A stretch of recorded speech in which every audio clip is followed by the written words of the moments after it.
At some point, you stop listening to the music you used to love, the friendships you let quietly lapse, the opinions you started softening before you even said them, not because anyone asked you to, but because it just felt easier.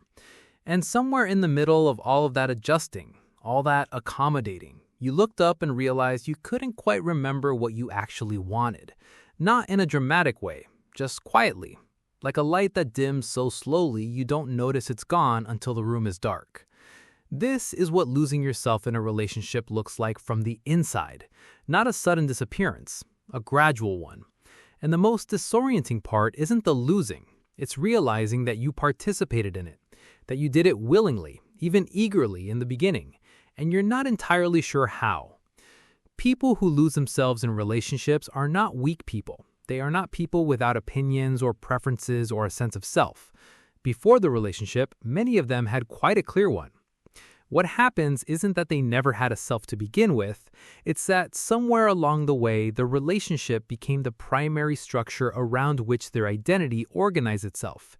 And when that happens, when who you are becomes inseparable from who you are with, you don't notice you've lost something until the relationship changes or ends, and you find yourself standing in the wreckage wondering who you are without it. Why this happens to some people more than others isn't random. It isn't a character weakness.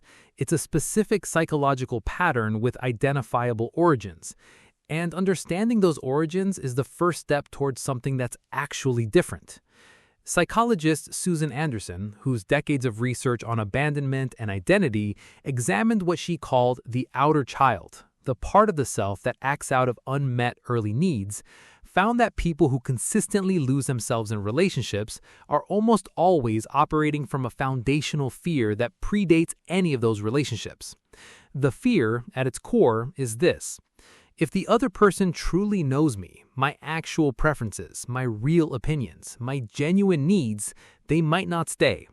So the self gets edited, preemptively, before anyone even asks. This connects directly to what developmental researchers call enmeshment, a pattern identified by Salvador Minuchin in his work on family systems, where the boundaries between individuals are blurred to the point that one person's emotions, identity, and sense of self becomes fused with another's. Enmeshment doesn't always look dramatic from the outside. It can look like closeness, like devotion, like being unusually attuned to another person's needs. What it costs is the maintenance of a separate self, the ability to want something different, to feel something different, to exist as a distinct person within the relationship rather than an extension of it. For many people who experience this as adults, the template was laid in childhood, not always through obvious dysfunction, sometimes simply through a family system where emotional merger was modeled as love, where having your own separate inner life felt disloyal, where the unspoken rule was that good relationships meant thinking the same things, wanting the same things, being available without remainder for the other person's emotional world. The child learned that love and self-erasure came as a package, and the adult keeps unwrapping the same package in every significant relationship they enter.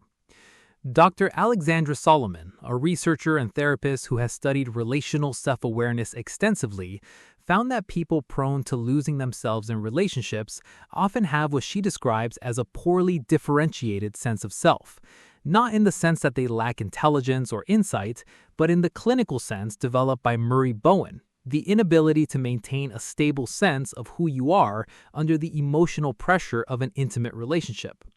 The closer the relationship gets, the more the self reorganizes itself around the other person, their moods, their needs, their approval, until the original shape is barely visible. Here is the part that requires some care in how it's said. Losing yourself in a relationship doesn't just affect you, it affects the person you're in the relationship with in ways that are rarely discussed. Because when someone erases their own preferences, their own needs, their own distinct perspective from a relationship, the other person doesn't just gain a compliant partner, they lose something too. They lose access to someone who will tell them a hard truth, who will want something different and say so, who will push back, disagree, bring a genuinely separate interior world into contact with theirs. Relationships require two distinct people to be relationships rather than absorptions. And the partner of someone who has lost themselves often reports a creeping sense of disconnection, not because they wanted conflict, but because genuine intimacy requires contact between two separate selves. You cannot truly connect with a mirror, and when someone has shaped themselves entirely around your preferences, what you're in relationship with is increasingly a reflection rather than a person. There's also something worth naming about what the lost self does with its resentment. Because the preferences that got suppressed, the needs that went unvoiced, the opinions that were softened, those don't disappear. They accumulate. And at some point, often suddenly and confusingly to both parties, they surface, not as a conversation, as an explosion, or a withdrawal that seems to come from nowhere, because it came from everywhere, slowly, over years that nobody was counting. Here is what's worth reclaiming. The capacity to attune to another person, to genuinely track their emotional state, to adjust, to care deeply about their experience, that is not the problem. That capacity, when it exists alongside a stable sense of self, is what makes someone an extraordinary partner. The issue was never the attunement. The issue was that the attunement came at the cost of the self, rather than alongside it. Murray Bowen's concept of differentiation, the ability to stay emotionally connected to someone while remaining a distinct individual, isn't about emotional distance. It isn't about caring less or becoming harder. It's about being able to be fully present in a relationship without being consumed by it, to love someone completely and still have preferences of your own, to be deeply affected by someone without reorganizing your entire identity around managing their emotional world. The self that got lost in relationships didn't disappear. It went quiet. It's still there in the music you stopped listening to, the opinions you stopped expressing, the things you wanted before you learned to want what someone else wanted. Reclaiming it isn't a dramatic act of self-assertion. It's a series of small, daily choices to stay in contact with your own interior. What do I actually think about this? What do I actually want today?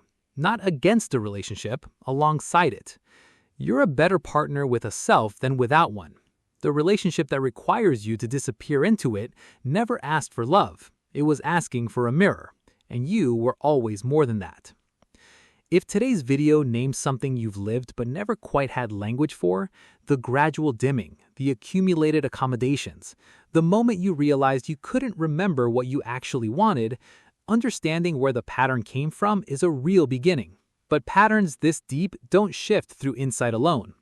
For people who have organized their identity around relationships for years, the work of staying in contact with your own interior, what you actually think, feel, and want, requires structure. Not grand declarations of independence, just small daily moments of returning to yourself before you've shaped the answer for someone else's benefit.